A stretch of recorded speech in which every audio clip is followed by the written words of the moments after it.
planned fire alarms this afternoon, so if one goes off, please evacuate and follow the directions that are necessary to be followed. And can I also remind people that when they speak, if they can press the button on the microphones in front of them, that will make it a lot easier for people. Can I just also, on a sort of, just as so that people are able to follow the agenda, I want to take items 5, 6 and 11 together, and we'll deal with them in one subject. So the last item on the agenda will basically be the HS2 update, and hopefully we can find a bit more time which allows people to speak on that. I would like to sort of make mention of some new TFN board members. Some of them are here today, but some aren't. But there's obviously been a lot of changes as a result of the local election. So we welcome onto the TFN board Mike Ross from Hull, Mayor Coppard, South Yorkshire, but I know actually this afternoon he can't be here, regretfully, for other things that have come up very late in his diary.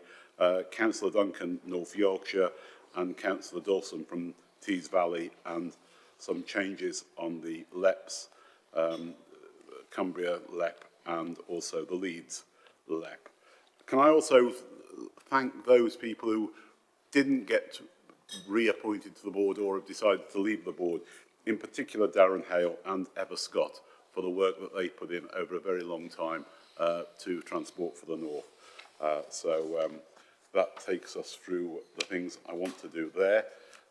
We've got a number of apologies, but I just tend to let those be noted in the minutes rather than actually reading them out, unless anybody objects to that. Can I therefore move on to ask if there are any declarations of interest that anybody wishes to particularly draw to our attentions, bearing in mind the items that we've got on today's agenda? No, fine. Can I therefore ask for approval for the minutes of the last meeting? Louise, first, do you want to come in on that? Louise? Yeah, I'm quite happy to approve them, Chair. Oh, right. Okay, thank you. Sorry. I thought you had a point you were trying to raise on them, but that's fine. Louise has moved, seconded. Thank you, Charlie. Thank you very much indeed. Right. Now, this is where I'm temporarily going to step down from the chairmanship, I think, because we now move on to the governance of the board. Julie, do you want to just take us through what you're recommending our procedure should be? Yes, thank you, Chair. So there are several purposes to the report.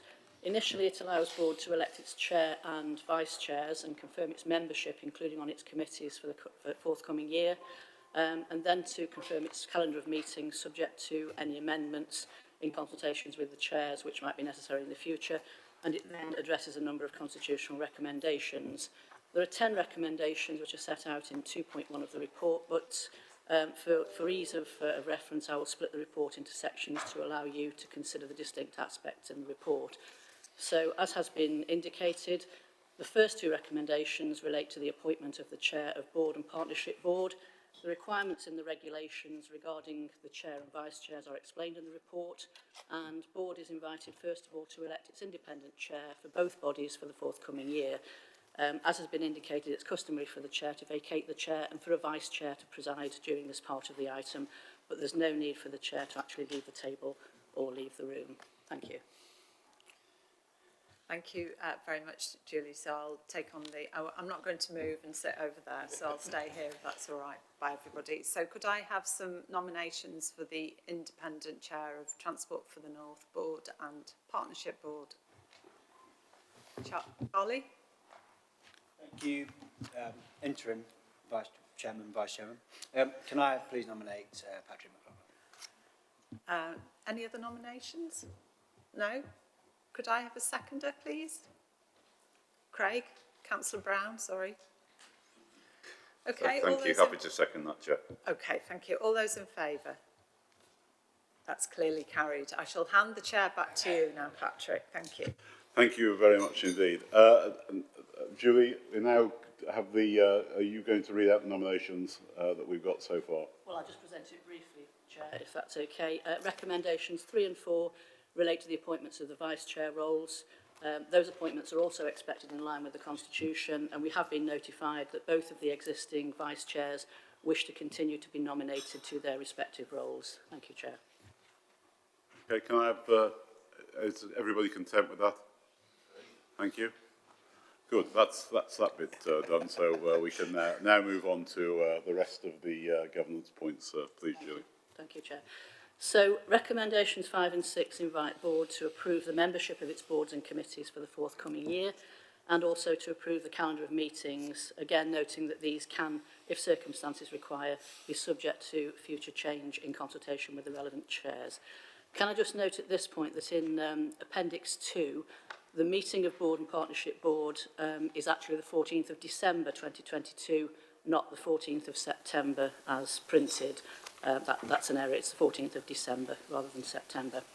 So Appendix 1 sets out the member notifications which have been received up to the time of publication of the report to the seats that are set out there. There are some updates to that which I'll just run through very briefly. In terms of Board, for Cheshire West and Chester, the main member, Councillor Louise Gittins, the substitute member, Councillor Karen Shaw.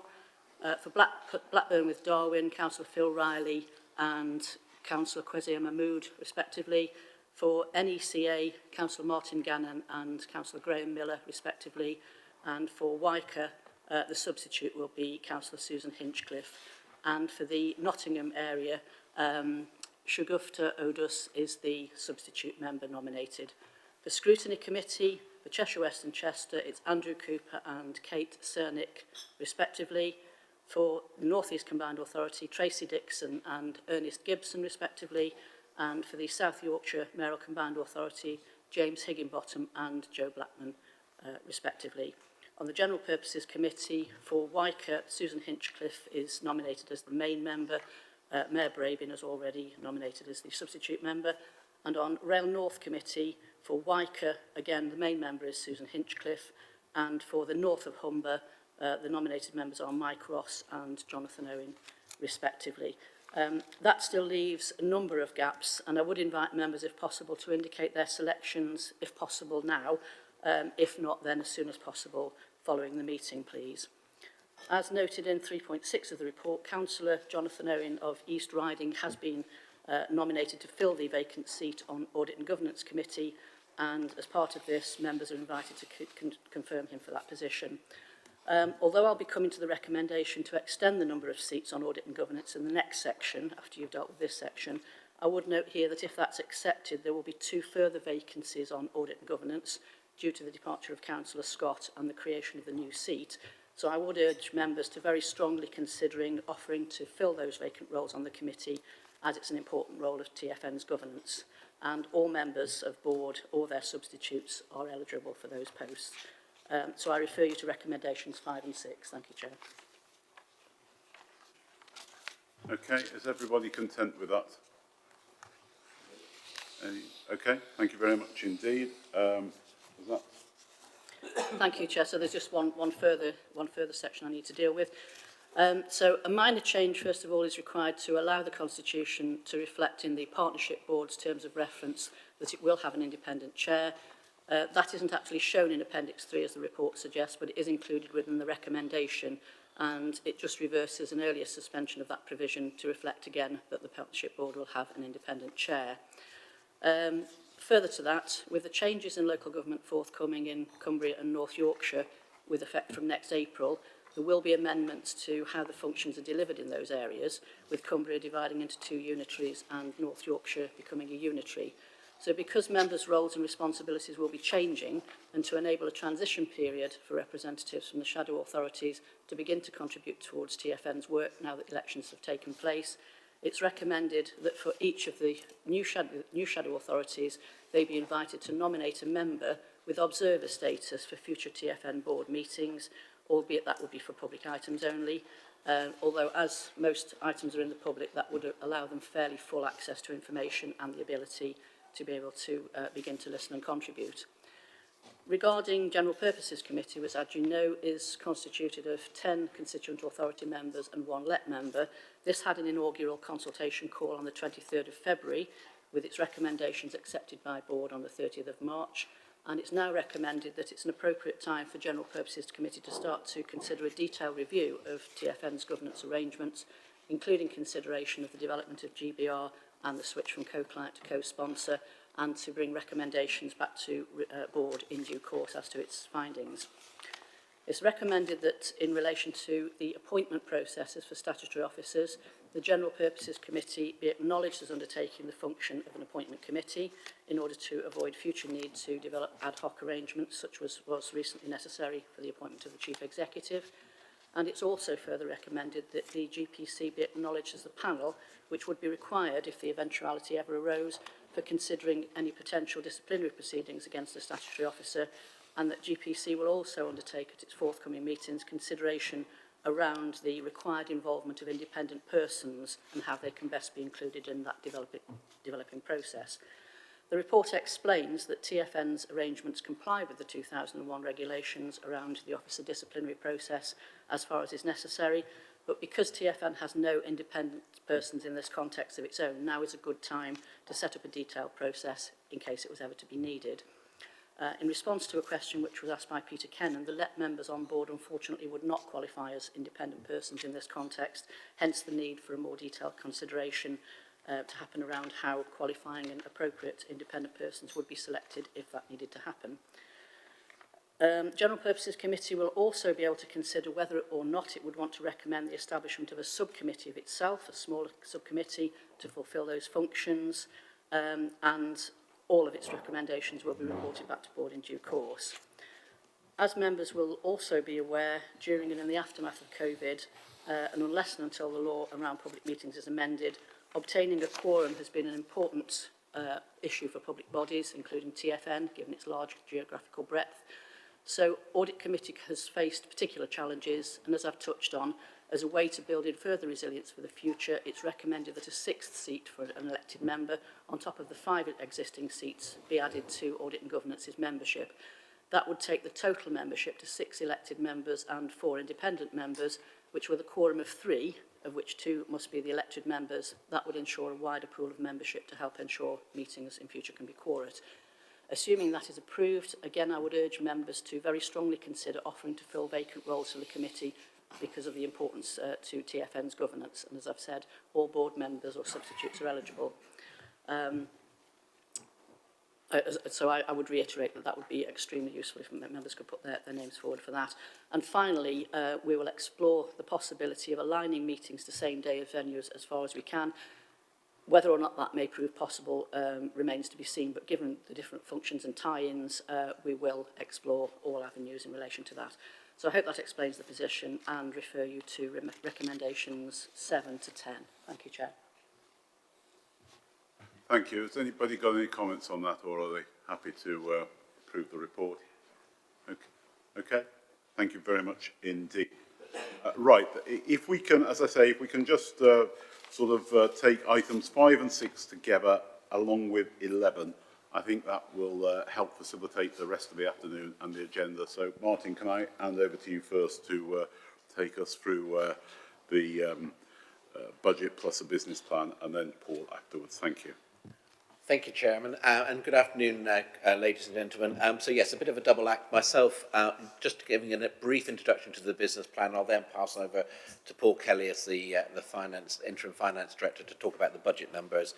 And by taking the risk item as well, you'll deal with all the business-related issues. So in terms of the business plan, you have the draft before you. Just a brief reflection on how we've got to this. Clearly, we would normally be setting the budget before the start of the financial year, but we had the delay in receiving the funding settlement, and we also needed to work through the consequences of that, which we first talked the board through in the March meeting. You will recall we had a briefing session with members at the end of April where we set out the priorities and proposed deliverables. We got a good steer from members at that meeting, and we've then been using that steer together with input from your officers to develop the business plan and the budget to go alongside that. If I was highlighting 3 key areas for you to think about, one is we are indeed focusing through the business plan on the preparation of the new strategic transport plan, the work that is underway on the independent economic review, the work we've done previously on the regional decarbonisation strategy, and the work we're doing around transport-related social exclusion plus health and well-being really gives us a solid foundation on which to build. Then we've been continuing to move forward on some of the strategic policy areas. At your previous meeting, you talked about and agreed the freight and logistics strategy. You've talked about things we've been doing around in terms of decarbonisation. So that work is, again, continuing to move forward. And thirdly, an area for the business plan is using the capability and capacity that we have within TfN to support our partners, whether that's the department in terms of supporting on the Northern Powerhouse Rail business case, or as we've seen with the EV charging infrastructure, starting to work to support partners as they prepare proposals there. So the 3 key areas in the business plan for me, pages 50 to 51, where we talk about the new operating model for TfN, that centre of excellence. Pages 52 to 53, where we set out the key areas of work across all the strands that we'll be doing over the year ahead. And pages 63 to 64 in your pack, where we talk about the key performance indicators, the deliverables that we're talking about. Just to remind you as a board that we've also talked previously about the opportunity to make and develop cases for consideration by the department in the autumn around adding to that capability. And we've talked in the past about things like common appraisal framework. We've talked about building on the technical capability around freight and logistics. And we have made provision, Chairman, within the business plan for that capacity within the team to be able to move that forward. So it kind of pulls through from the conversation we've had previously with you. Chair, at that point, I'm just going to hand over to my colleague, Paul Kelly, to talk a bit about the numbers. Thank you, Martin. I'll take the report as read and just tease out some of the key areas that I think we should raise to the awareness of the board. As Martin mentioned before, there was at the last meeting that we had, there was an agreement. We agreed an interim budget with the intention of coming back to today's meeting with a budget for the full year. 3.3 of the report on page 25 of your packs details the overall budget for the year at 16.52 million. We thought it would be useful to present it in 2 ways, and the analysis of the 2 ways is presented in section 3.3. The first is by activity, which broadly correlates to the way that the activities are funded. So we have an operational area which is essentially funded from core activities and reserves, and then we would have the 3 areas below, which is Rail North Partnership, the Analytical Support Team, Analytical Support Team, and the MPR closure costs. They are effectively ring-fence grants to fund the activities in the year. Moving on to the actual cost type, what Martin referred to in terms of the business planning was a focus on people. So what we see is a distinct shift in the second table in 3.3 towards people, and the essence is the organisation becoming a centre of excellence to deliver activities and less reliance on consultancy and commissioned activity. Just in table 3.3, I thought it would be worth noting, when we use the word discretionary spend in table 3.3, it's not, what it essentially means is non-staff and non-fixed cost. It's commission costs, and in table 3.3, the discretionary spend in there primarily relates to the Analytical programme, which is the contracts that are required to support the activities that support the MPR programme. In terms of 3.4, that maps out the funding solution. It's a fully funded budget. Members will recall that we received an allocation of 6.5 million, which contained an increase year on year from what we had last year, which was very useful from the department to give us that. In addition to that, it utilises reserves, so 1.66 million of reserves is used. The largest element of that is to fund the transition costs, which is the streamlining of the organisation. So it's a one-off cost to reduce the run rate, which is required to fit within the envelope that we have going forward, or that we've assumed that we would have going forward on the basis we've got to make some assumptions. In terms of the other areas, of the other funding areas that we've got Rail North grants and Rail North partnership grants. They are agreed just prior to the year commencing, so by default they are effectively, they match the costs that we have in the year going forward. So they are effectively, broadly speaking, they're index linked. So again, we're very warmly received that approach by the department to give us that funding in that way. I suppose the key challenge that we face outside the 1 year period is the 3 year window. The information in the report shows how we look over a 3 year window. The funding that we've got is for 1 year, but we do medium-term financial planning based on a 3 year window. So we make some assumptions about what we would anticipate getting, and we've assumed a flat level of funding. That does allow us to be sustainable over a 3 year window, but at the 4th year, it starts to become challenging, just purely because of the cost inflation of staff. So what we've tended to have in the past is that we've tended to have very productive conversations with the department, and we certainly hope and expect those conversations to continue in the future. Other than that, I think if I just move on to item 11, which is the risk report, and then perhaps we'll address questions in the round. The risk register is brought to the board. It is quite a detailed paper, which I can only apologise. One of the things that we're endeavouring to do is to work on condensing it down to a dashboard that we could bring to the board to give you a one-off page, and that's actually in the pack. It's a report which really, I suppose, maps out the landscape going forward, which is post-IRP and the transfer of the MPR programme to the department. And what we will be doing in the next quarter is revisiting the risk management strategy to make sure it's fit for purpose going forward. And that would include deciding exactly what we bring to the board and when. The risk register has been seen by the Audit and Governance Committee, and they've commented, and the comments have been captured. And we would just be seek any comments on the risk, the budget or the business plan. Thank you, Paul. Does anybody wish to ask any particular questions or comment in general terms? If I start first with Mayor Braben and then Councillor Robinson. There's plenty of time if we start first with Mayor. Thank you. And I don't know if it's just me, but this is pretty dark in here.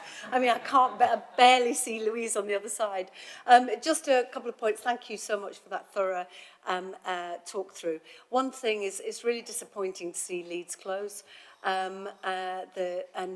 Just to say to TFN staff and members of the board that you're always welcome in Wellington Street.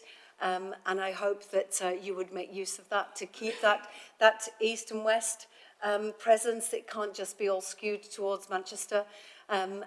You know, we love Manchester, but we also want to see a presence there and to be able to have conversations with you. Also, just about retaining the analytical skills. I do think this is incredibly important for us. Obviously, government are going to have access to it. We have our own in-house brilliant boffins, but there are areas like Louisa's patch where they just don't have those resources. So we want to make sure that we have the access at an equivalence to government. That is the jewel in the crown of TFN, and we can't afford to lose that.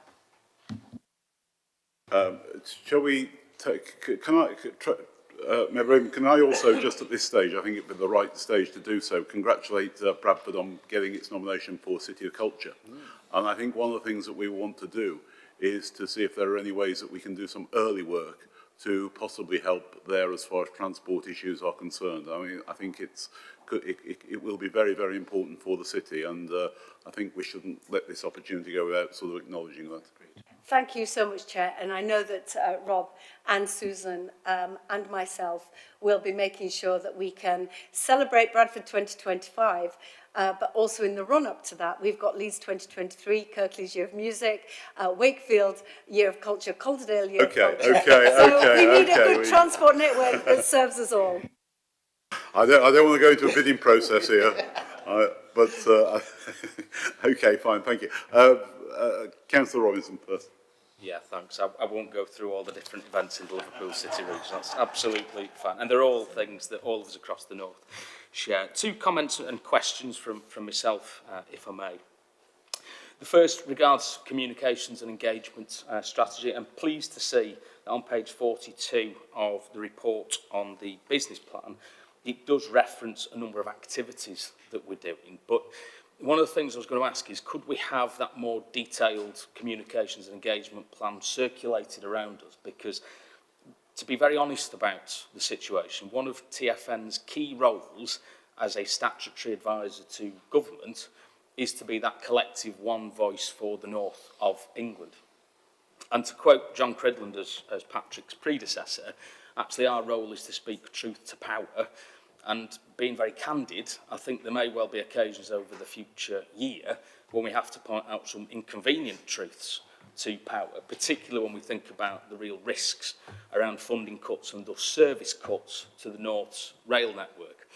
And unless we've got in place a detailed and prominent and appropriate communications and engagement strategy, the risk is, frankly, we might not be speaking truth to power, we might be whispering it. And we really have to make sure for all the people that we serve, that 15 million people across the north of England, that we are very, very, very prominent in making sure we get that ambitious change for the north of England's rail network, frankly not settling for cuts in services for something that already, as we all know, is suboptimal and we'll come on to later. So can we have that circulated within a suitable timescale, by the end of July or the next board meeting, whenever? That's the first question, if you like. The second element really kind of just involves the reserves that we've got as TFN. I know that the team are in a very difficult position as to, whilst we have clarity for this year's budget, obviously there is still question marks attached to future years' budgets. And I suppose the direct question to Paul is, are we comfortable that we've got a medium-term financial strategy with reserves at heart that allows us to have a robust financial future regarding where we are kind of with the reserves? So those are the two questions that we wanted to pose.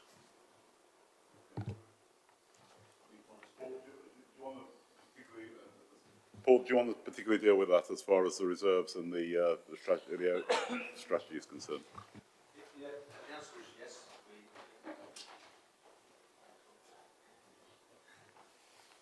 We can. So the answer is yes. Yes, we are comfortable in the medium term, but there will be challenges beyond that. And I think the key challenge we have, I think, this year is to be, very open with the department as to the challenges we face in years 2 and 3 and in years 4 going forward, and decide the best way of dealing with that. Because the reserves are there purely because of a level of grant that was granted in previous years that we managed to accumulate, with the intention of it always being expended. But we are wholly funded by the department, virtually completely funded by the department. So we've got to work hand in hand as to the best way forward.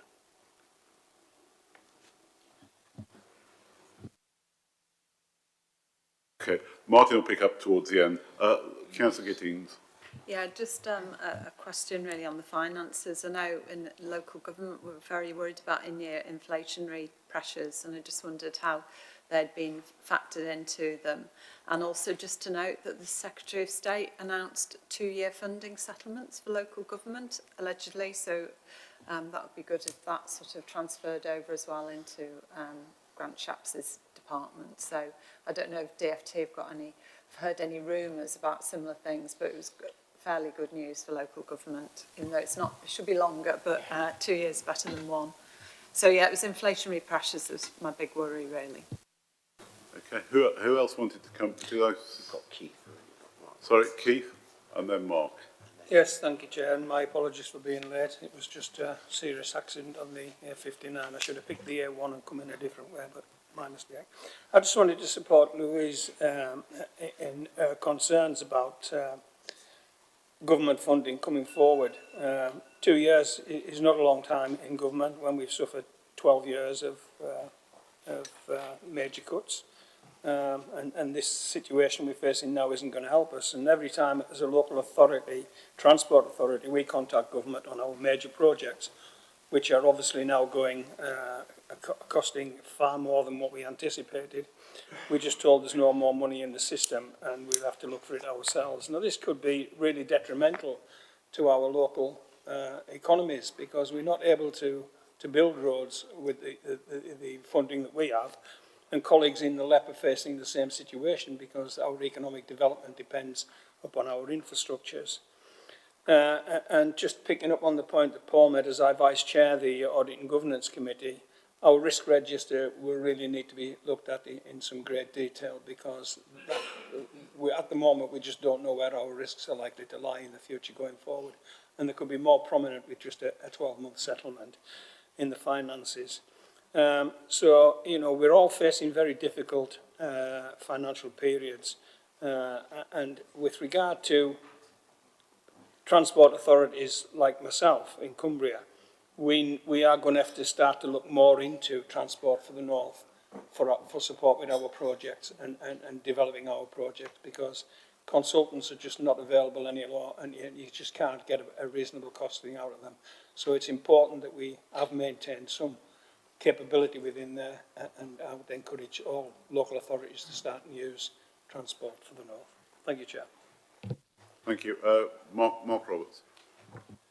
Thank you, Chair. And I think it's a linked point to that last bit. It's helpful, I think, to link the corporate risk register to the business plan. And I know that the biggest risk is around TFN resources, with all of the organisational change, the finance, the difficulty in getting consultants. But they're the very people who need to deliver the majority of the business plan. And so I just wonder, possibly, Martin, as CEO, whether you could just comment a little bit on how you would see that prioritisation of the business plan and the role that this as a board could play to help with that, given the very real risks that your organisation is facing right now. Thank you. Mark? Thank you. I think the business plan, if handled correctly, could be a very useful tool in talking to government in terms of the funding settlement. And I've said this before, and I make no apology for it. The world is littered with business plans that prop up coffee tables and never get read.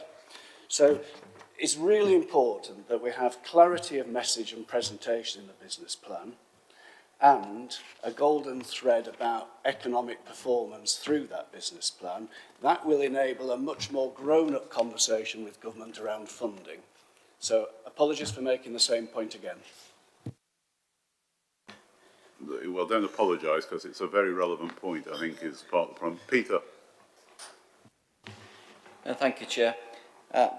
Couple of quick things. Could officers just reflect on whether it would be helpful in the business plan to actually have a LEP introduction as well as introduction from the chair and vice chairs, given that we are in the unique position of being an organisation that has business representation? It would be nice if maybe the chair of MP11 could put some comment in there, in the same way as chair and vice chair have. So that's just a passing thought. All our minds in South Yorkshire are exercised around bus services this week. We've got a very, very serious situation, and I know other parts of the north have too. The request really is to specifically include within the business plan actions that TFN can reasonably take, and we accept that buses are a devolved matter to combined authorities, but in relation to lobbying government, to increase funding on a pan-northern level, because we all face the challenges in one form or another at different levels. So that is the request, and it's one for Martin to have a think about, I think. Does anybody else wish to come in before I get Martin and Paul to just comment? Okay. Do you want to deal with it, Martin? Can I first of all, Paul, can you just pick up on the inflationary, how we've taken account for inflationary pressures within the budget at the moment, and I'll come on the more general point. Yeah, we make an assumption for inflation, and it's and the pay. So there's two elements to it in terms of the majority of our costs are going to be staff costs going forward. That's the reality, and we have two areas that we would increase. One is the spinal point increases associated to their terms and conditions, and the second will be a pay award, which it's going to be very interesting as to how that pans out based on inflationary pressure that we have. We made an assumption in the budget of 3% for a pay award, just because we had to make a assumption. We're sat with the head of HR here now. We think that it's a robust provision to make. If it turns out to be somewhat light for any reason, then we would need to accommodate it in year or from reserves going forward. But that's so we think it's a prudent provision that's been made. In relation to the point about the 2-year settlement, I think again we had to make assumptions for a 3-year window, and we made an assumption around keeping a flat level of core funding grant for years 2 and 3, which we shared with the department, and they were not uncomfortable with that approach as a reasonable basis. I think it should be not to say that we would be endeavouring to talk to the department to see whether that assumption could be extended somewhat. That's what we'll be endeavouring to do in the autumn.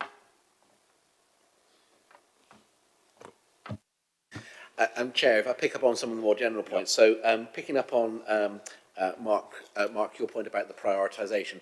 The process we've been through in terms of the business plan, the budget and the reshaping of Transport for the North, that's all been kind of coordinated. So what we're presenting with you is it's already prioritised in terms of the activities we consider to be priorities for the TFN as a board, and the budget you've got that allows us to deliver that. So that is balanced in terms of the priorities and the budget that we've got.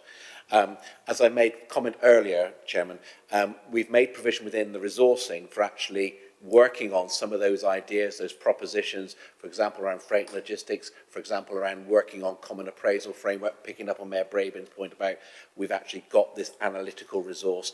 And so there is capacity within the team to develop those propositions over the course of the summer and into the autumn so that we can then have a conversation with the department. I think we need to be in a place where we can say we've got this core capability. Here's an offer to you, government. If you're interested in this, how can we work together? And then we're very clear what we're offering as an opportunity, and the department will be very clear about whether or not that's something they want to buy into. I hope that that would be something that would be of interest, particularly around the analytical capability. What we're hearing is increasing recognition from the department based upon the experience we've already had with Nick Bisson and colleagues on the NPR. They're saying, can we actually do this with the can we do more? It's always like, can we do more? If I may share, Chairman, when we shared I did a demonstration of the EV charging infrastructure framework, anecdotally, some of the reaction from DFT analysts was like, wow, you've got a level of detail and a level of information. And what we're trying to see now is how we make that available to our partners so they can underpin their bids to government for either revenue funding or capital funding. So I think that's a demonstration of that linkage coming through. It was actually raised at the exec board yesterday where the senior officers from your teams were there about how we build some more structure into that process of being able to offer capability to partners. My priority in the short term is to support Nick and the team because that's what we're contracted to. My next priority is to support work we're doing as TFN, but there is then what I would like to do is the scope for building on that. In terms of some of the other points which are made, Mayor Braben, I've had one of your officers made the offer about we can drop into your offices at any time yesterday, and I know if the Mayor Coppard was here, he would also be saying, because when I met him, so I think we will want to make use of that advantage because it makes sense for us to be in the offices of our partners, and where there are opportunities to do that, we would gladly look to do that because I think we do get that synergy and that intelligence that comes as a consequence. I just hope colleagues understand the reason why we closed the office. It's about investing in people and retaining that skills and resources. So I hope that picks up those points. In terms of Councillor Robinson's point about the comms, yes, we'll come back to the board on the comms. If you will, I've actually got a conversation with head of comms and the chairman next week about how we map out the strategy for the year ahead. So if I make Councillor Robinson come back to the board by the end of July on that, not the next meeting of the board, it needs to be sooner than that, but the point about having that clarity and that focus, I think is well made, and I know you've made it on occasions before, so we will come back to you on that if that's okay. Peter's point about a LEP introduction to I'm sure we can accommodate that. It's a very good. I think the idea of the chair of the MP11, if we can get that material from the MP11, that would be very appreciated. It does actually. I can see that the LEPs are going to be seeing who's going to be actually putting the finger on the writing now. But maybe Mark's already volunteering by the look of it. Okay. Are there any other points in light of the responses that anybody wants clarifying? Okay. Nick Bisson from the Department of Transport. Nick, can I give you a very warm welcome? We last met when I was Secretary of State for Transport, and it was a delight to bump into you on the train today and say, where are you going? You said the same place as you are, so it was good fun. But I'd let you carry on with your work rather than interrupting you too much. But Nick, very warm welcome. Thank you, Chair. I'll talk perhaps a bit later on the substance, but I just thought it was worth noting at the end of that item that the department has also made available office space actually in Leeds for some of the Rail North partnership team. So I don't think TFN are vacating Leeds entirely. Okay. So if everybody is content with that, thank you very much indeed. And can I just place on record my thanks to Martin and his team for working through what has been a very difficult sort of set of reorganisations, along with the arrival of a new chairman as well. So Martin and all the executive team, thank you very much indeed. Then move on to item number 8. Then need to take the recommendations first. Oh, sorry, I was taking those as approved. So I'm just making sure that I know Julie will be nudging me in terms of the recommendations, Chairman. If I can take us just through each paper, you have the recommendations. I suggest you take the recommendations on agenda item 6 first, which is the business plan. You've got the recommendation about approving the business plan with subject to the amendments we've discussed. Okay, can I take that as general approval and no objections? Thank you. And then, Chairman, if you take agenda item 5, which is the budget, it flows from that, and you've got 5 recommendations on the face of the paper, whether the board is content with those. Is everybody content with that? Any objections? Thank you. Can't see up here, so. And the final paper, Chair, was number 11, which was the risk register. And again, you've got 3 recommendations in paragraph 2.1, where you're invited to consider and then discuss. So if there's anything there that members wanted, or else are you content? Take that as content. Good. Excellent. Thank you very much indeed. Right. Then if we can do item number 7, which is the strategic transport plan. And Tim, do you want to take us through this paper, please?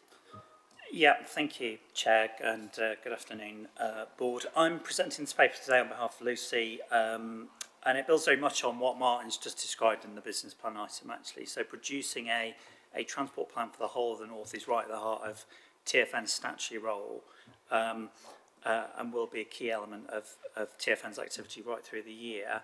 The paper itself builds on proposals we agreed with the board back in September in terms of a production timeline for the new statutory plan.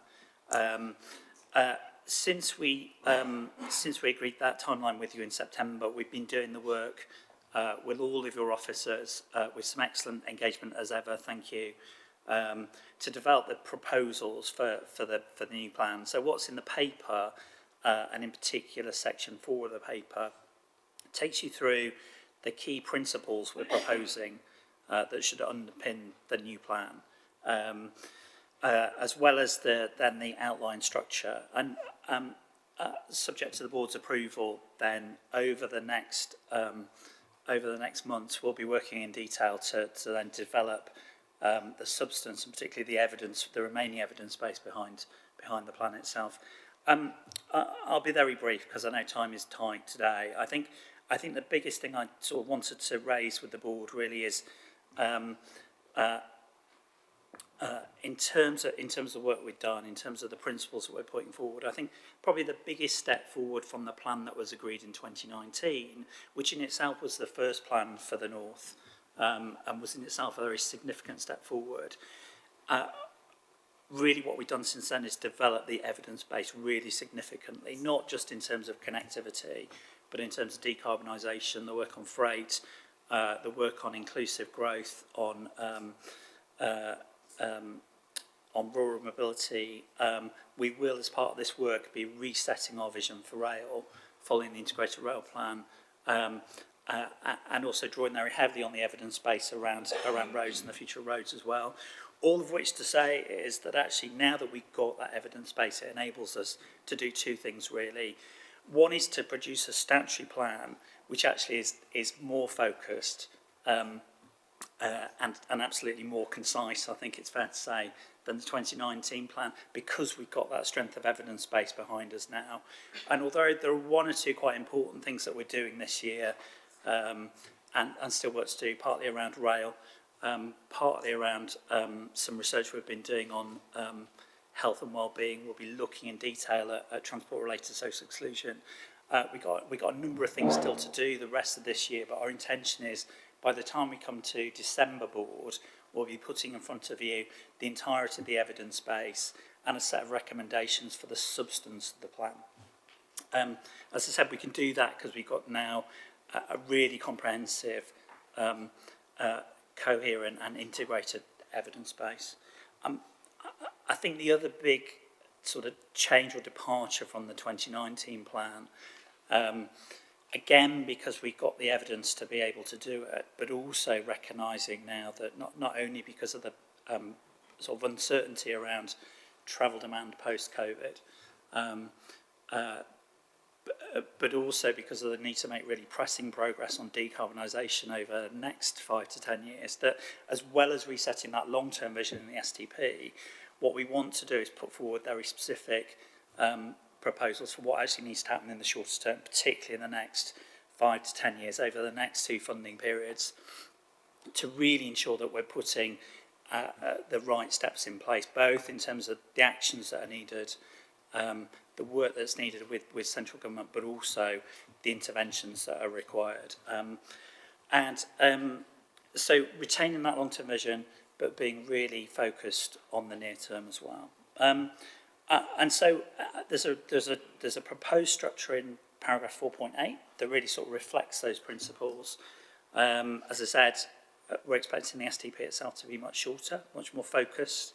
But what we don't want to lose, which I think was at the heart of the original plan, is both that long-term vision, but also, building on the work that was done around the Northern Transport Charter, making sure that we're really putting people, places and business right at the heart of the plan. And again, we've got some work that we're going to do with officers over the next 6 months on a people and place framework that will enable us to translate the needs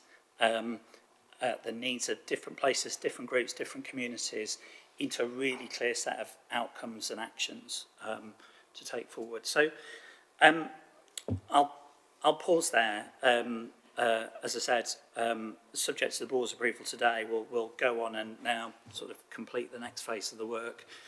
Come back to you, work with officers certainly throughout that period.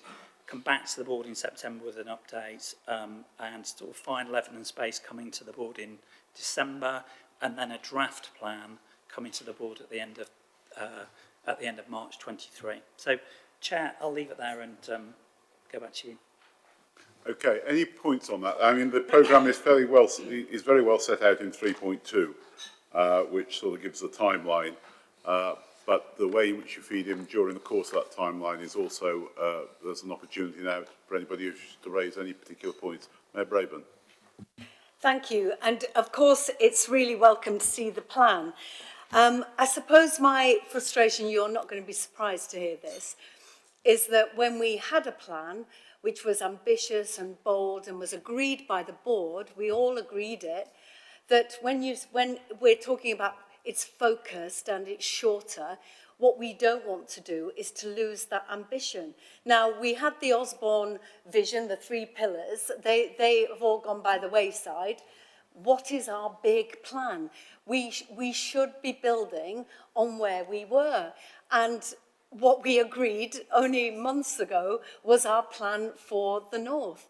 And I'd really hope that we could continue that pressing of government that station in Bradford, through station Bradford, that NPR, our NPR, that we all agreed was what we needed to unlock the north, that was going to still be part of our plan. No, and HS2, Sheffield to Leeds, we know that is important and vital. So what I don't want is, in order to get things through government, that we then dance to a tune that is not ours, and to build on what we have already. And if I may also add, it's okay having a plan, but if government disregard our plan, we need to have the teeth to hold government to account. And if I may, Chair, the board has, I think, twice now asked for the Chair's focus on targets, and to bring that to the board of how you're going to hold government to account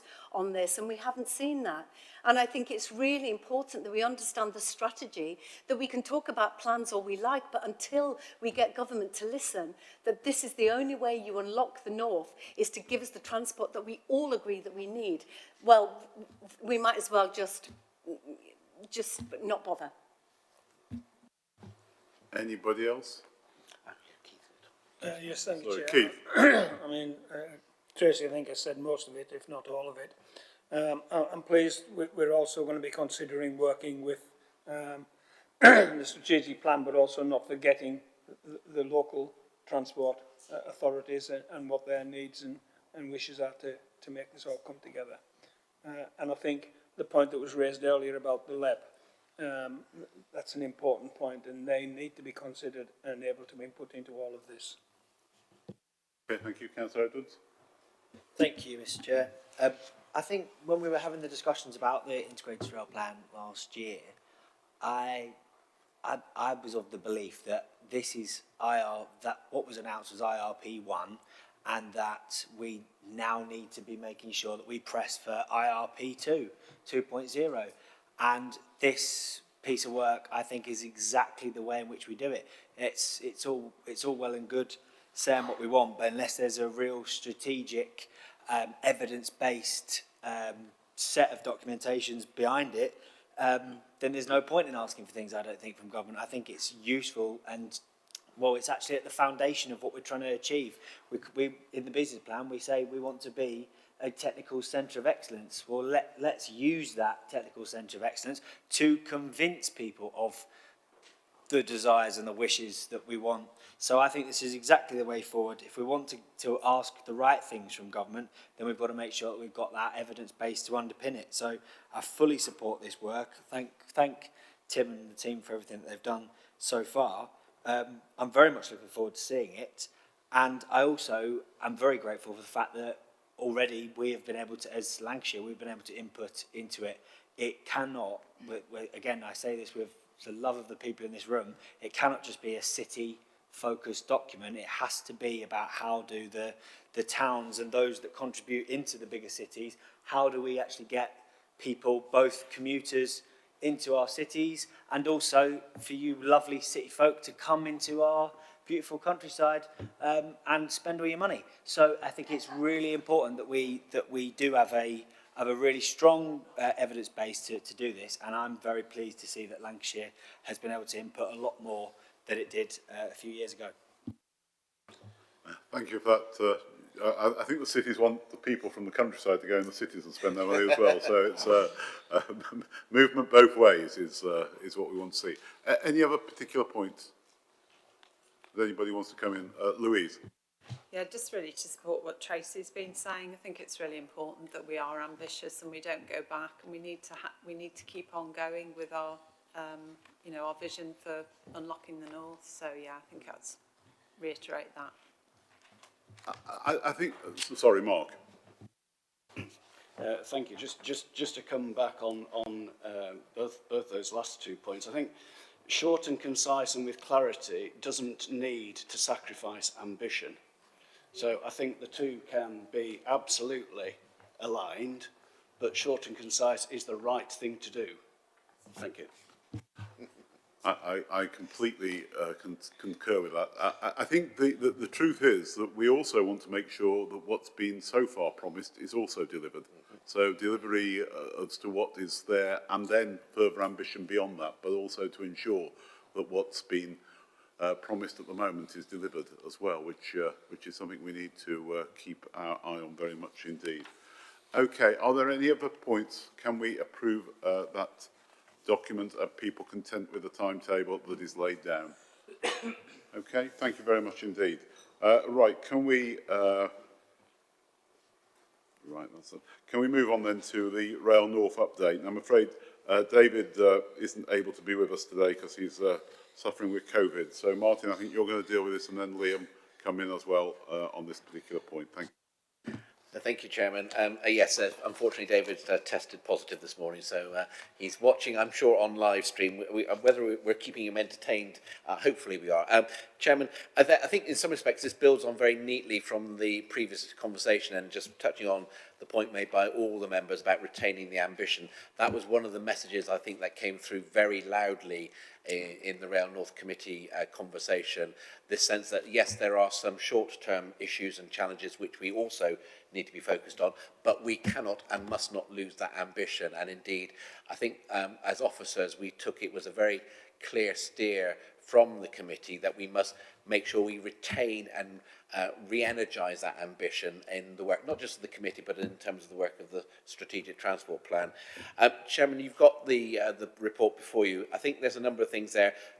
I would point out once again, it highlights the strength of the bounce back of the rail recovery in the north. That has been a consistent feature of the North's rail system, stronger, faster bounce back, and seeing some of the pressures on services as a consequence of that, reinforcing the importance, as you said, Chair, of getting the investment we have got committed being delivered. There is also understandably continued concern about some of the challenges in the industry within the north, which have impacted in terms of reliability and short-term cancellations.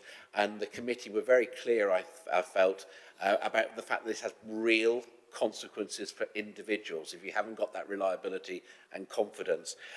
There is an ongoing conversation through the Rail North Partnership about how we challenge the companies as they partner with their business plans about where they are proposing cuts, and really being quite clear about what is it we need from the North's perspective within the funding environment that they're working, but they're challenging them as to whether they've got the right solutions, and that's an ongoing process through the Rail North Committee. And finally, it's, as I said, this is thing about growing the railway. And I think, Chairman, you met the Rail Minister, just closing a loop on the previous board meeting where there was a resolution for you to write to the Rail Minister. You did indeed meet with the Rail Minister, and I think there's a further meeting involving yourself and Councillor Robinson as the Rail North Committee Chair in due course.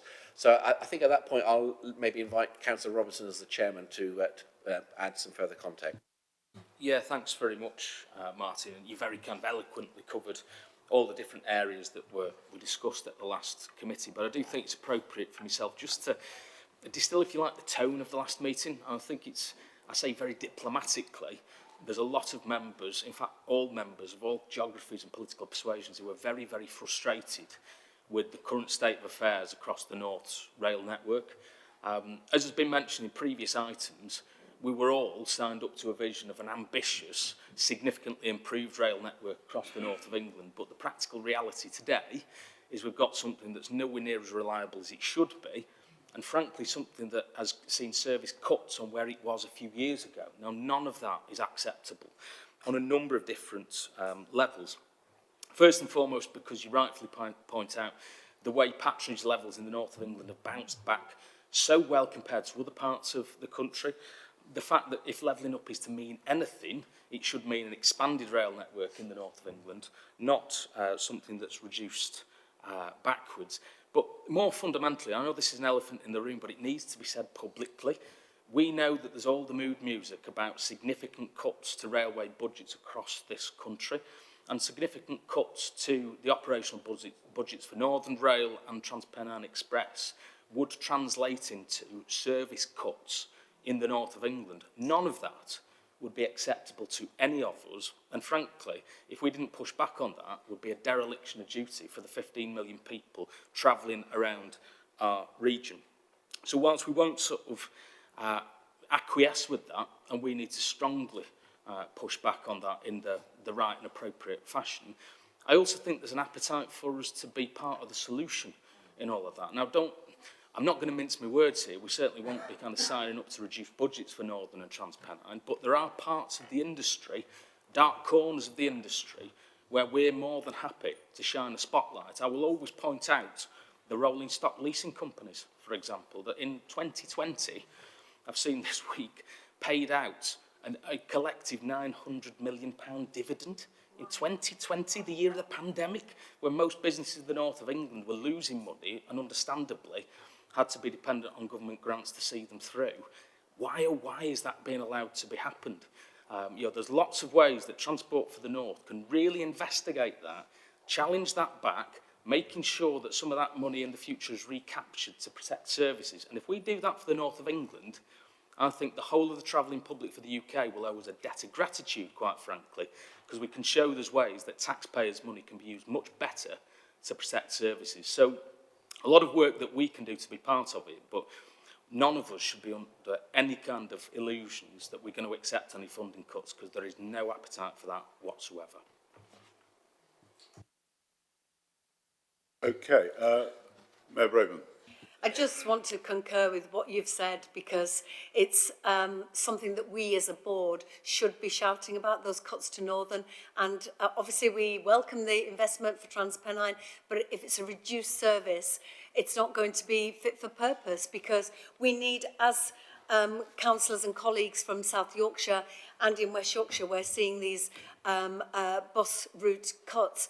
We are fighting to reconnect communities, and Transport for the North must be focused on that's socially important to reconnect communities rather than have fast services between cities. So I just wanted to support your argument that we should be much more vocal pushing back against these cuts.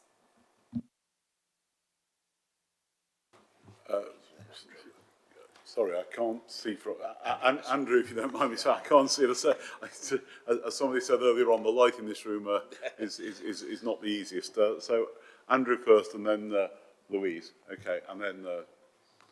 Thanks. So just very briefly, I understand that it was agreed that a letter would be sent to Network Rail with regard to the long-term plan for easing congestion in the Greater Manchester area, and I just wondered, had that gone, had we had a reply, and if so, what the response was, because obviously that is a major issue for us through the Castlefield corridor there.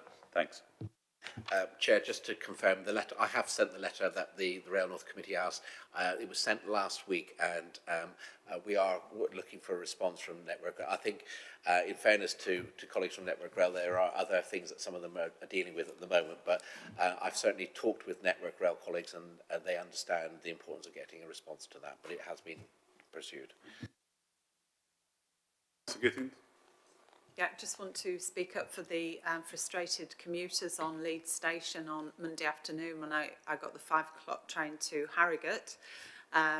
People were left on standing on the station because it was so absolutely, it was like sardines on the train, and the guard told people to email Northern because she said it's been like this ever since they cut the train at 4:30. So it's just not acceptable. It's a busy peak time. So I thought, right, okay, on whatever day it is today, Thursday, I will raise that on behalf of those poor commuters and poor people that were squashed like sardines on a very short train. Okay, thank you. Councillor Edwards? Thank you, Mr. Chairman, and I wholly concur with what Liam said about, Councillor Robinson said about how do we try and shine a light on waste within the industry.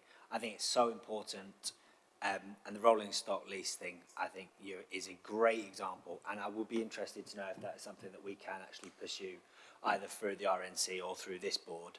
And I don't know whether or not that might be something to be brought through our scrutiny process, for example. I do, however, think there is another elephant in the room, which is with regards to the fact that if we want to be standing up for passengers, we want to be standing up for commuters, that I think that we need to have a really adult conversation about the industrial action that's taken place. I don't know whether or not we're likely to see this ending anytime soon, and I think that that is going to have a significant long-term problem with the rail industry. It is not going to elicit public confidence in the railways. It is not going to encourage further and future investment.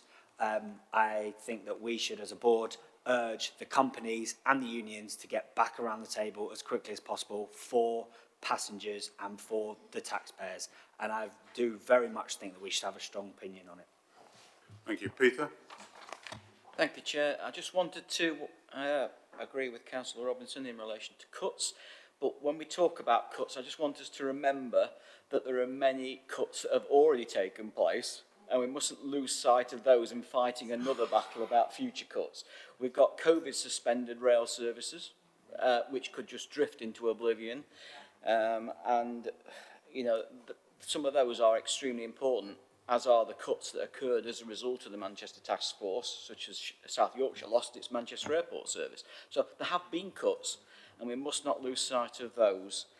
I also wonder, given I'm hearing that there are 1,000 people at DFT in the rail management team now, managing the rail franchises, the former franchises and the sort of micro-management team, whether there needs to be more engagement at that level rather than with the operators who consistently tell us that they are responding to what they're told to do.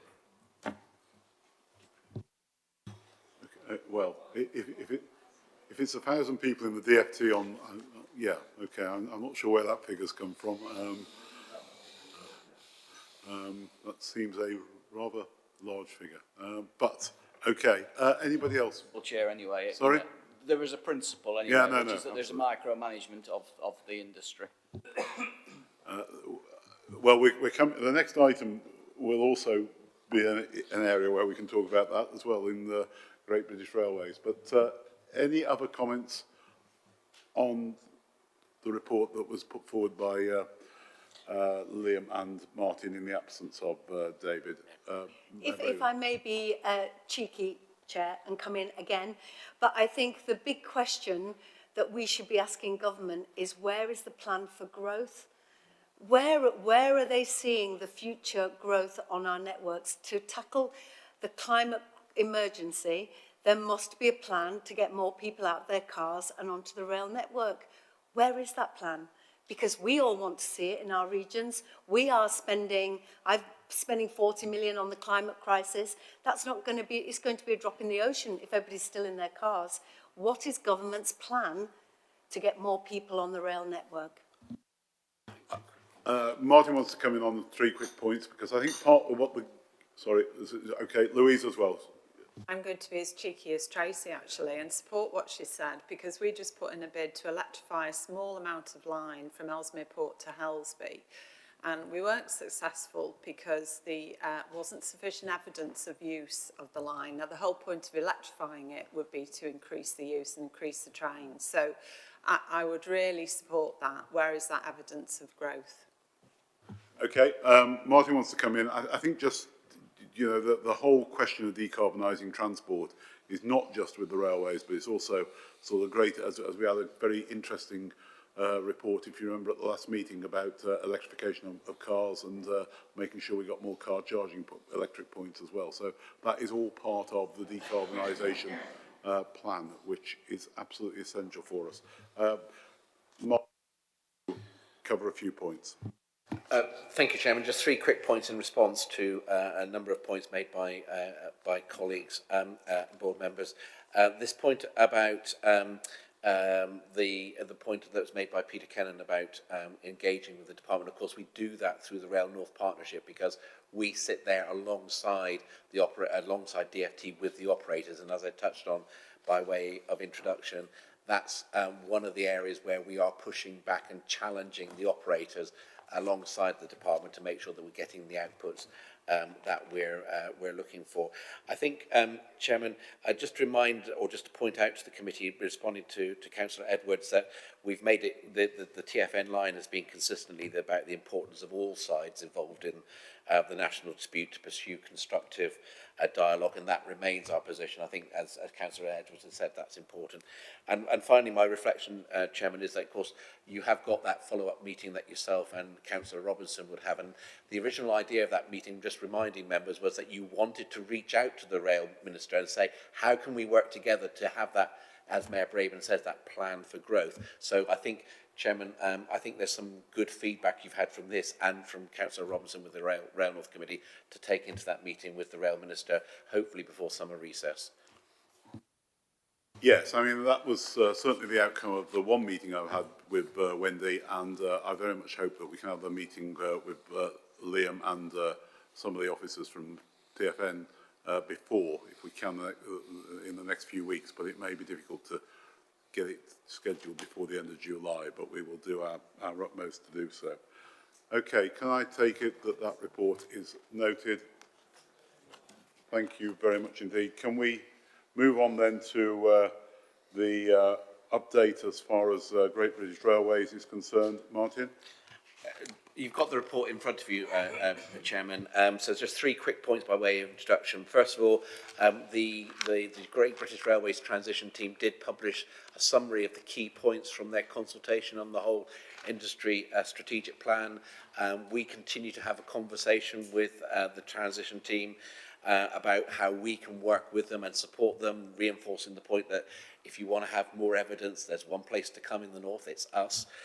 Secondly, it's really encouraging actually to see more explicit recognition than I've seen before about the importance in the transition of recognising and respecting the existing partnership that exists between TFN and the rail industry, not just as a statutory subnational transport body, but as we've talked about in the relationship with the Rail North Partnership. And I think what I've detected most recently is a much more a consistent and explicit recognition of that as a foundation on which to build. We, as your officers, continue to push that argument about that's a starting point. We want to see how we can then work with the city regions to think about double devolution, as we've talked about it, building on some of the experience that we've had in Merseyside, but also taking advantage of some of the opportunities in Greater Manchester as a pilot, but that's for all the city regions. And finally, Chairman, there's a specific request on this that the board delegate to me in consultation with both the Rail Reform Working Group and yourself a response to the consultation on ahead of the legislation for the transition. That was published a couple of weeks ago. There's a closing date of the 4th of August. If anybody has read it, it is relatively procedural, but there are some points in there which we may want to pick up, including perhaps Councillor Robinson, some of the points about Roscoe's and leasing companies. But there is a need for us to respond to that, and with the board's permission, we'll do that with the member Rail Reform Working Group and yourself. Okay, well, that's something we want approval for. Are there any particular points people want to raise on this particular issue? We haven't yet seen the bill being published. I think I heard a timetable of later this year for it to be first published, and then I think being introduced first in the Commons, which one would expect of a bill of this nature. Any other? Councillor Little. Yeah, thank you, Chair. Just to make sure that partners are kept informed about the progress. And also within the officer group as well, that they're fully informed about the progress, rather than wait until we come back to such meetings as these. Thank you. Yes, anybody who particularly wants to have, let us know, and we can try and ensure you get copied in on any correspondence that's going from us to the centre. Any other particular points on this? Councillor Gittins. Yeah, it's an observation, really. Double devolution is brilliant for the areas that have got it, but some areas haven't got any devolution. There's going to be massive holes in the system, so I think we need to make that point. If I might, Chairman, we've got Great British Railways transition team coming to the next board meeting on the 29th of September. I'm sure that would be a point that Councillor Gittins wants to explore with the transition team if we don't explore it before. Okay. Any other points? No? Okay. Thank you very much indeed. I take it for the approval for the point that Martin just raised about ongoing sort of feeding into the system as to representations. Thank you. Can we then move on to something which will perhaps take a little more time than was originally down on the agenda for, which is an HS2 update. First, I'm going to ask Tim to tell us as to where we are at the latest stage. And there was a publication yesterday, I think, from the department about the Piccadilly station, which obviously feeds into the bill which is now being approved by the House of Commons and is going into committee stage in due course for the link from Crewe into Manchester itself. Tim. Thank you. I'll keep this introduction brief. I'm sure many members will want to speak to the item. The paper from Jonathan sets out, really brings to the board's attention various issues and topics around HS2 development. And as the Chair's just said, you know, the Crewe to Manchester Bill is now, has now received its second reading in Parliament and is about to go into committee stage. We're obviously aware and talking to officers across the north in terms of activity around the bill itself. We really wanted to bring this paper to you, given the timing, given issues around Goulburn Link and issues around Crewe, around Piccadilly, and I don't intend to go all through those in detail. I will just draw out a couple of things, particularly from Jonathan's conclusions. I think the first theme really is around sort of lack of clarity and uncertainty, and as the paper sets out, we're still waiting to see the terms of reference for the study that was proposed around extending HS2 services to Leeds. Again, in the recommendations of the paper around understanding and both the scope of what will be done to look at alternatives to the Goulburn Link and the way in which northern authorities will be involved in both of those processes. And I think it's fair to say, you know, absolutely where TFN and northern authorities will add value to those studies is both about the evidence, but also by being able to focus on the outcomes that we want in both cases. So clarity would certainly be helpful on both of those issues. I think the other issue, which is an issue that this board has discussed quite frequently, particularly in the context of the integrated rail plan, is the need to plan and prepare for HS2 and MPR together as a single system. And again, some of the risks around the integrated rail plan is that now different parts of infrastructure and service planning disappear in different directions, and clearly both TFN as officers through the sponsorship role are able to bring those things together, but I think the board also has a really important role here to play. And yeah, finally, just to deal with the Piccadilly issue, and then I'll hand back to the Chair. The paper itself calls for clarity and publication of the detail behind decisions in the integrated rail plan around Piccadilly. On Monday, HS2 Limited published the outcome of a study that was undertaken and concluded in 2021.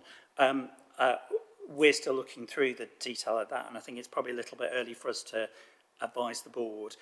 It is fair to say, although while TFN and others, including Manchester Partners, participated in the study, there are a number of sort of outstanding questions, queries, concerns about what was done, and I think we need to work with both the department with HS2 Limited and Transport for Greater Manchester in particular to really understand the way in which those things have been dealt with and addressed. Once we're a little bit clear about that, I think we'll be able to come back and advise the board a bit further on Piccadilly. So, Chair, I'll hand back to you. Okay, thank you.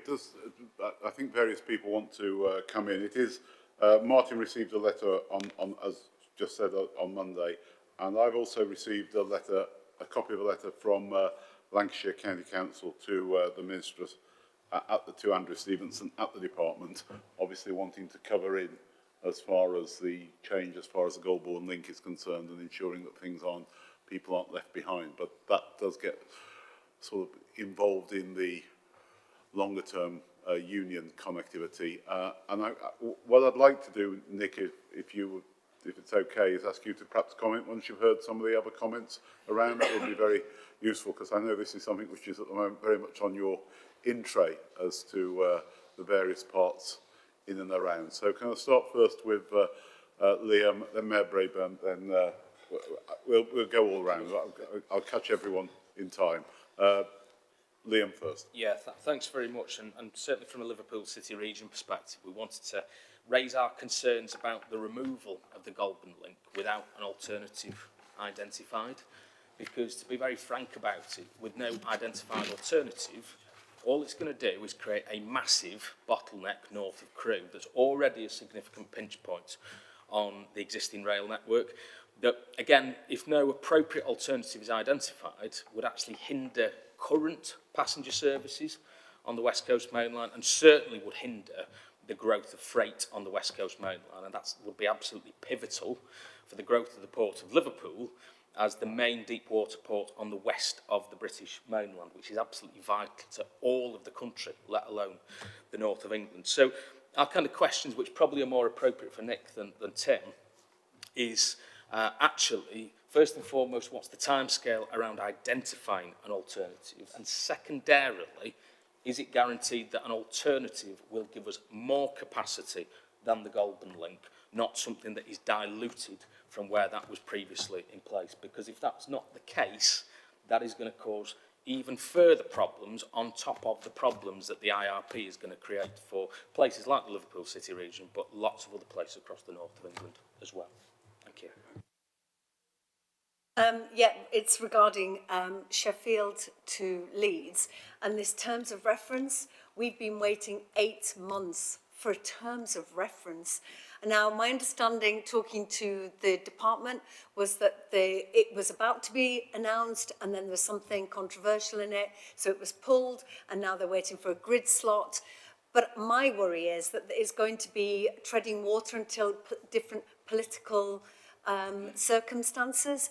We can't sit on our hands when we have ambitions for our region. I'm sure Sheffield would, representatives from Sheffield would absolutely agree. Now, we are pleased that with this, there's a couple of points, Chair, if I may, that the hybrid bill environmental statement, there is the passive provision for the junction, and we welcome that because that gives us the option when politics changes or the mood music changes or whatever, that we can get that line to Bradford. We're really pleased that that's in. We support Manchester's bid for that through station because what benefits Manchester benefits the north as well, and we want Manchester to be firing on all cylinders.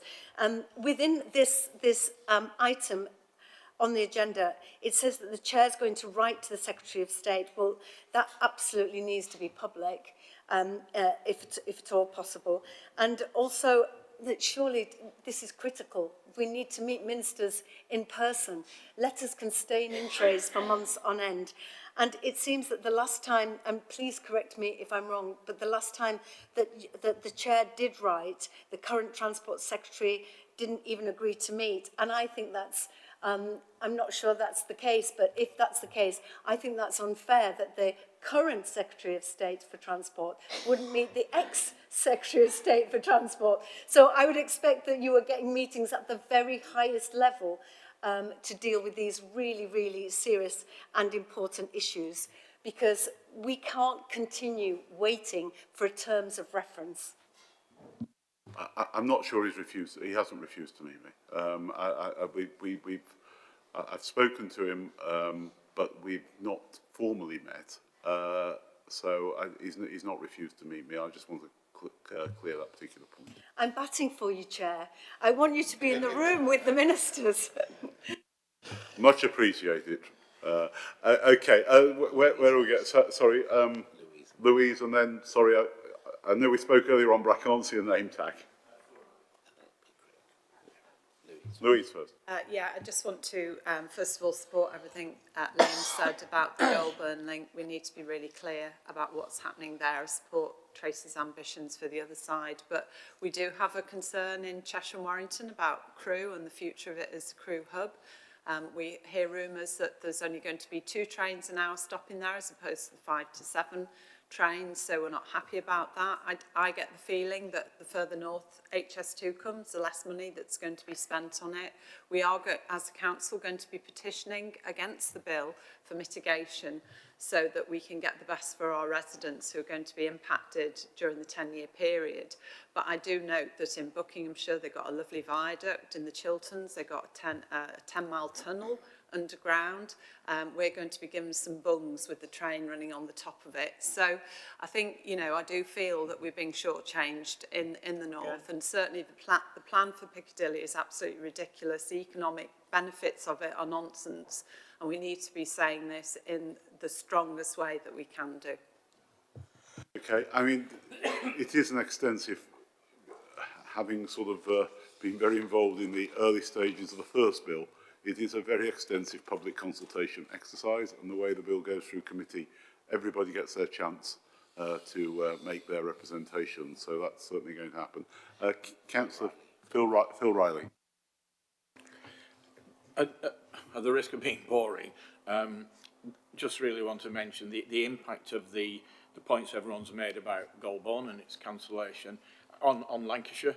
I mean, we've always had a bit of a nervousness as this story of HS2 has progressed, that we may drop off the map. And I think the danger is that this has just sort of reinforced that concern. Yeah, I mean, just to go, I mean, really to pick up on all the points that everybody's been making about our original ambitions, etc. The intention really was certainly that the HS2 would carry on, would go to Preston, Lancaster. We had an arcane debate now about whether it would stop at Oxenholme and all that kind of stuff. I think we'd just like to make sure it gets there at all.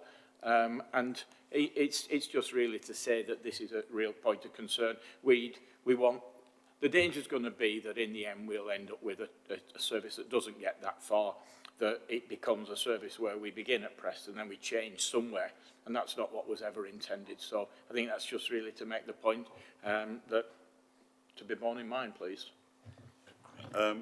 Councillor Edwards. Sorry. Thank you, Mr. Chairman, and yeah, I'm glad to follow on to bat for Team Lancashire because I think it is very important. In the ministerial statement, he did say that HS2 services would continue to serve Wigan, Preston, as well as Lancaster, Cumbria, and Scotland. We need black and white reassurance that that is the case, and we want to see HS2 in Preston, and we want to see it in Lancaster, and a substantial, regular, non-changing direct service from Lancaster and from Preston. And we've got a real ambition about Preston Station as a county council in terms of how we can rethink the way in which that entire station quarter is, and we've got some really ambitious plans for that at the moment.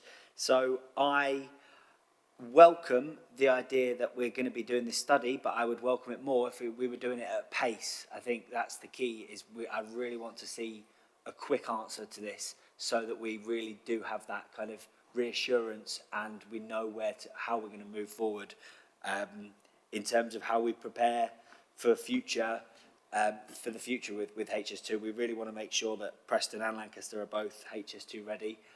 We're planning on doing a lot of work to invest in that, but we need to make sure that the train's there. So I welcome this review, but I want to see it happen quickly is my key, and I'd like some reassurance today, again, about timeframes. Okay, thank you. Councillor Brown. Thank you, Chair, and forgive me for also addressing my comments to crew. We clearly welcome the recommendation that you should write to the Secretary of State, but we do feel that the letter could be strengthened in some areas. Of course, we understand that the hybrid bill doesn't of itself deliver train service specifications, but it does need to deliver the necessary infrastructure that then enables those enhanced service specifications, not just for crew, but also for the rest of the north. But because of the way in which HS2 as a project is being constructed and phased, in other words, London first, the Midlands second, and the north last, crew will not only be the first northern stopping point for HS2, it'll actually be the only northern stopping point for HS2 for a decade. So it is an opportunity for the government to send a very clear signal to the north about what levelling up actually means. And currently we are concerned that we await a commitment still for the delivery of a multimodal hub station capable of dealing with the capacity of customers that 5 to 7 trains an hour will bring. And anything less than that isn't really levelling up, it's levelling off. And I say that because this is actually about a lot more than just transport. It's about giving business the confidence to invest, and the investment decision will be very different if they're based on 5 to 7 trains an hour compared to just 2 trains an hour, which I have to say we're now hearing. The accounting treatment whereby NPR is effectively delivering a large part of the benefits that are being claimed for HS2 for Crewe shouldn't get in the way of delivering the tangible and transformational benefits of HS2 as early as possible for the north. And so, while we support the recommendation, we do hope, as Mayor Bragan has just said, that a dialogue with ministers will follow, and it needs to follow urgently, and that ultimately we'll then get the issuing of statutory advice as well in relation to the investment needed, not just in the Crewe North connection, but in the Crewe hub station as well. Thank you. Okay, thank you. We've got a few people yet coming in. Councillor Weston. Thanks, Chair. Colleagues will be unsurprised that I want to raise some concern about the latest position surrounding Manchester Piccadilly station in particular. So things have moved forward since the publication of the report. We have now seen HS2's analysis of the proposed overground and underground options, but I need to stress very clearly just how concerned we are about the nature of that analysis, and in particular the fact that it appears to be the case that instead of considering a fully optimised underground solution, what HS2 have done is simply compared an identical station overground with an identical station underground, which is clearly nonsense. The two would be very different. They offer different benefits. They are laid out and accessed in very different ways, and they would provide a range of differing solutions in terms of how we would move forward. So it's incredibly disappointing, therefore, to have the long-standing position of Greater Manchester of a preferred underground solution rubbished on the back of an analysis that is frankly not worth the paper it is written on. It is not a proper look at what an underground station could offer to the city region and the north. So I think at this point, what I'd hope for is that colleagues would agree that TfN would engage with Transport for Greater Manchester and other partners to look at ways in which we could undertake a full analysis of HS2's findings in this regard, and then, if appropriate, come back to the board urgently so that we can take a fully informed decision about how we move this forward, and hopefully, given the concerns that we have about the work that's been undertaken, take a position that enables us to say that analysis is not particularly worthwhile. The other point that I would make very briefly is around the Goulburn link, and just to say that it's clearly disappointing that we've reached the position that we have from a strategic and economic perspective. This was a very important piece of infrastructure for Greater Manchester and beyond. What I would say is we are in the position we are in, but what is really important is that whatever alternative comes forward, and Liam is entirely right that we don't know what that is yet, it must be cognizant of the various benefits that link would have provided us. So in terms of additional capacity, in terms of reaching out not just to Wigan but to Lancashire, Cumbria, Scotland, etc., it is absolutely imperative that we press that whatever the alternative solution is, we have those same benefits recognising that anything less would be letting down people across our region. Thanks. Mark.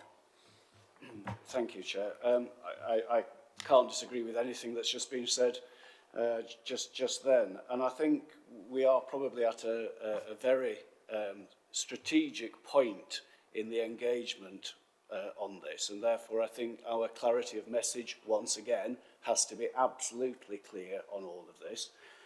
And that the whole point about HS2 is about capacity, not just speed. It's about freight, it's about economic benefit, etc. And therefore, we have to use this as an opportunity to say, this is the opportunity to exploit all of that, and anything less would be an absolute disaster for the North. Thank you. Okay, anybody else? I mean, I just would... it's difficult for me to chair a session on HS2 and not sort of have a view on it, as being as I sort of started the first bill off, which got it underway, and also commissioned the Higgins report, which allowed it to go up to Crewe faster than was originally planned. I just do, though, I think on the bottom of page 82 of the report, I think 3.8, that paragraph there, particularly on projects of this kind of scale, is a very, very relevant paragraph. I mean, what was first planned when I was sort of in charge of this particular project was a station at Meadow Hall, which found no favour with almost anybody, and was going to be basically a station of 3 football pitches situated about 50 or 60 feet above ground level, which engineering could have been built, but would have been very expensive. And actually what eventually came out, I think, was a better option, and Sheffield felt it was a better option by actually going into Sheffield, which wasn't the original plans. All I'm saying is there will be development on this, and the one thing I do know from experience is that there's a long way to go still now, bearing in mind that particular bill is before Parliament and before the committee stage. So on that particular point, I'd like to ask Nick if he could sort of tell us what the current thinking is and possibly answer some of the particular points which have been raised. He's used to me doing this. I've done it 10 years ago when I was Secretary of State, would at the end of the day turn over and say, Nick, tell me what the solutions are and perhaps what the proposals are. Very warm welcome, Nick, and please try and help us out on this matter. Thank you, Chair, and I shall do my best. I mean, probably the first thing to say is actually to say, you know, we were really pleased with the passing of the Western Leg Bill at second reading, a majority of almost 200 and very few votes against, and that establishes the principle in Parliament that was a vote in favour of taking forward this infrastructure. Now, clearly, the detailed design will then be considered by the Select Committee looking at the bill in response to petitions, and that obviously includes Piccadilly as well as other points. I think then I'll perhaps just try and work my way through some of the things that were raised, if I may. On Golborne, obviously we had the union connectivity review done by Peter Hendy, and the government hasn't yet formally responded to that, but has taken the view that it is worth taking time to look at the alternatives to Golborne, and that for that reason they have taken it out of the current legislation in front of the House. Now, I think we're clear, we recognise the points that Liam was making about the sort of benefits and indeed the need to think about the capacity north of Crewe.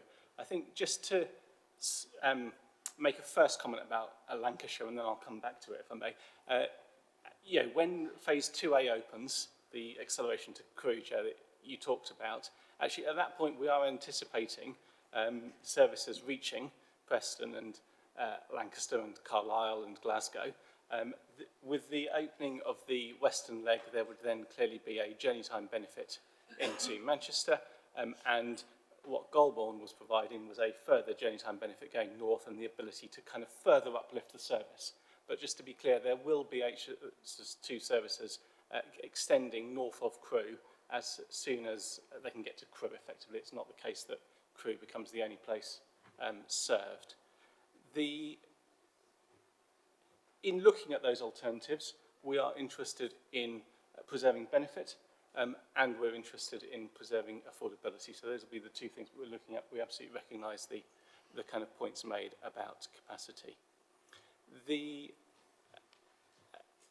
I'll stay on crew actually as I'm there, because I'm hopeful I can clear that up a little bit. The position we're in is that Crewe Northern connection, so a connection back onto HS2 to the north of Crewe, is included in the Western Leg bill because that is the most appropriate and least disruptive way of building it. The justification for that connection was always as part of NPR. So the benefit, when we calculate the benefit cost ratio for the Western Leg, we don't include either the costs or the benefits of that northern connection. They're included instead in the NPR calculation.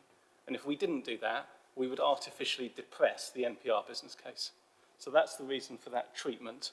That's the reason for the train service that's shown in the HS2 business case, but the train service that is shown in the NPR business case is consistent with stopping more trains at Crewe. And the 5 to 7 was always intended to be 5 southbound up to 7 northbound, the difference being the ability to split and join trains at Crewe.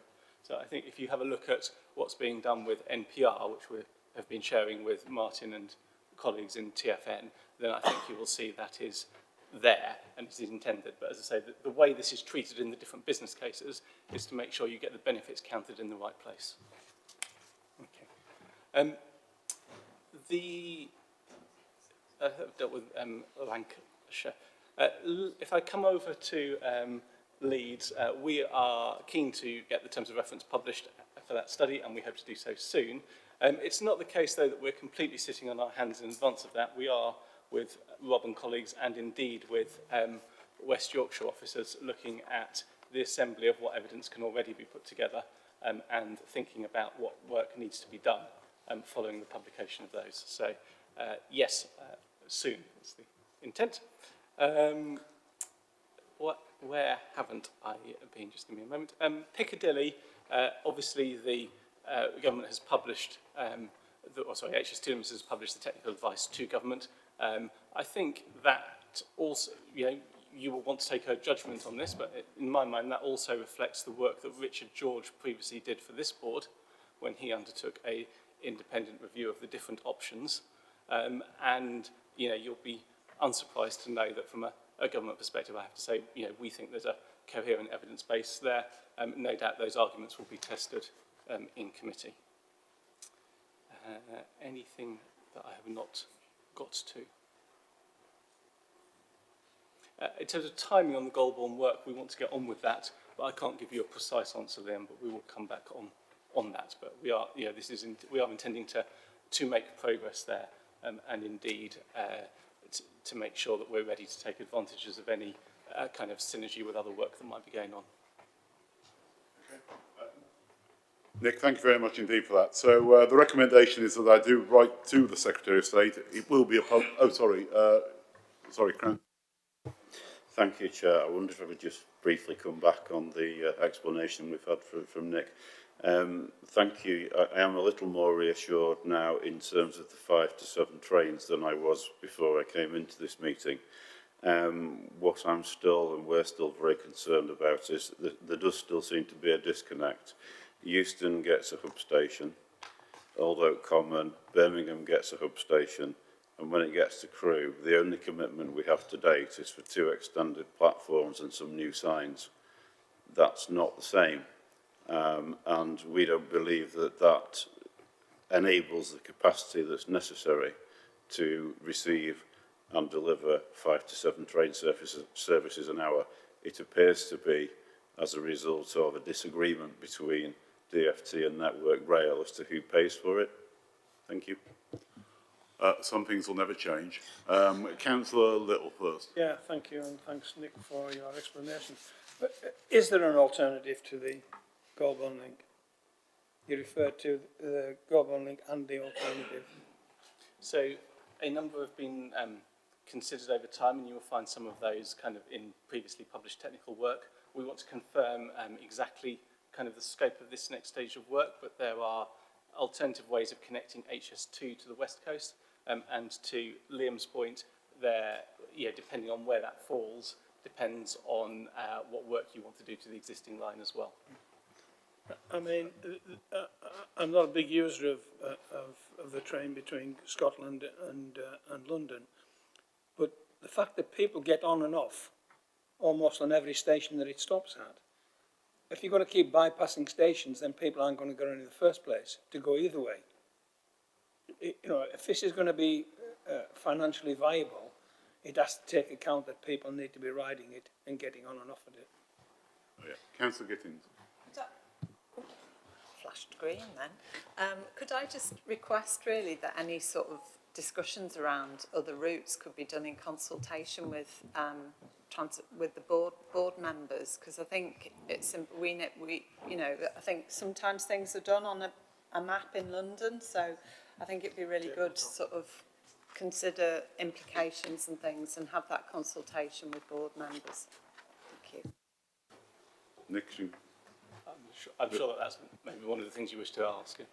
Okay, I will cover that part in the letter. I mean, it is worth sort of one of the sort of examples that I often gave was, and tried to get people to do it, was to do the route from St Pancras station down to Canterbury, where down to Ashford you're on a high-speed line, a high-speed train, and then the train just carries straight on there to Canterbury, and that is what I always envisaged was going to be happening as far as the rest of the UK is concerned, which is will lead to benefits everywhere, I hope.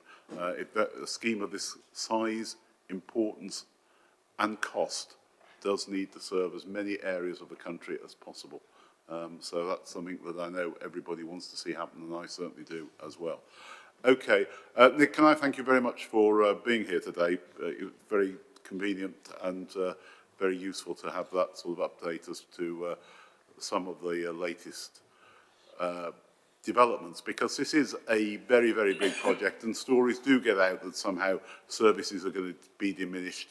The whole objective of HS2 is not just a fast train, but it is about the capacity on the network, because a lot of other things become available if you increase that capacity availability overall. It is a long-term plan, but having said that, one's only got to look in Birmingham at the moment at the development that's going on around Curzon Street to see what a massive impact it can have for our cities outside London, which I think is incredibly important for us. So we mustn't lose the end part of the game, even though it may be not as quick as some of us might have liked, but that's at least we're moving in the right direction. Okay, thank you, and thank you very much, Martin. You've got a point before. I've got a few points yet. But go on. Chairman, just to pick up on the point that Councillor Weston made, we will pick up on that point about there was a specific request. We work with colleagues from TFGM around analysing the work, and if necessary, bring it back to the board. So in addition to the recommendation about the letter, I suggest that that's a recommendation that the board supports as well. Okay, thank you. Is everyone content with me writing to the Secretary of State? It will obviously be a public letter that was asked for. Right, can I then, the last item is the date of the next meeting. Before I deal with that, could I just place on record a very big thanks to Peter Molyneux. It's his last day today. He's been sitting observing this particular meeting, but Peter has given outstanding service to Transport for the North, and tomorrow he'll be finishing. We'd all like to wish him well in his semi-retirement, I think, is how he's...